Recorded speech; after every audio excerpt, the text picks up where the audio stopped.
ఏని అడిగిన క్వశ్చన్ కరెక్టే కానీ ఆన్సర్ మాత్రం కరెక్ట్గా రావట్లేదు. అయితే దీనికి కారణం ఏంటో తెలుసా? డీబగ్. డీబగ్ అంటే ఏంటో ఈరోజు ఈ వీడియోలో తెలుసుకుందాం. పిట్ ఫాల్ అంటే ఏంటో నిన్నటి వీడియోలో చూసాం కదా. అయితే ఇప్పుడు ఒక చిన్న ఎగ్జాంపుల్ చూద్దాం.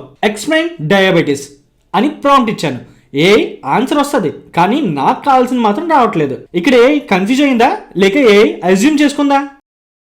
ఇక్కడ ఫస్ట్ మనం చేయాల్సింది ఏంటంటే ప్రాంప్ట్లో డాక్టర్లా ఆలోచించు అని, తర్వాత పేషెంట్ ఎవరు అని, తర్వాత ఏజ్ ఎంత, తర్వాత ఏ టైప్ అనేది మనం ప్రాంప్ట్లో క్లియర్గా మెన్షన్ చేయాలి. అలా మెన్షన్ చేయకపోవడం వల్ల ఏ అజ్యూమ్ చేసుకుంటుంది. ఇప్పుడు ఈ ప్రాంప్ట్ని మనం డీబగ్ చేద్దాం. డీబగ్ అంటే మనం ఇచ్చిన ప్రాంప్ట్లో మిస్టేక్ ఎక్కడైందో ఐడెంటిఫై చేయడం అనమాట.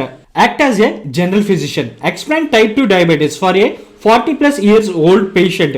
Avoid medical terms. Give a daily food and life style tips. ఇప్పుడు డిఫరెన్స్ చూసారా? ఇక్కడ ఏ రాంగ్ చేయలేదు, కన్ఫ్యూజ్ కూడా కాలేదు. మనం ఇచ్చిన ప్రాంప్ట్లో క్లారిటీగా కూడా ఉంది. ఇకపై మీ ప్రాంప్ట్లో ఉన్న ఈ పిట్ ఫాల్ని గుర్తించి మీరు డీబగ్ చేసుకోగలిగితే అవుట్పుట్ మీరు అనుకున్నట్లే వస్తుంది.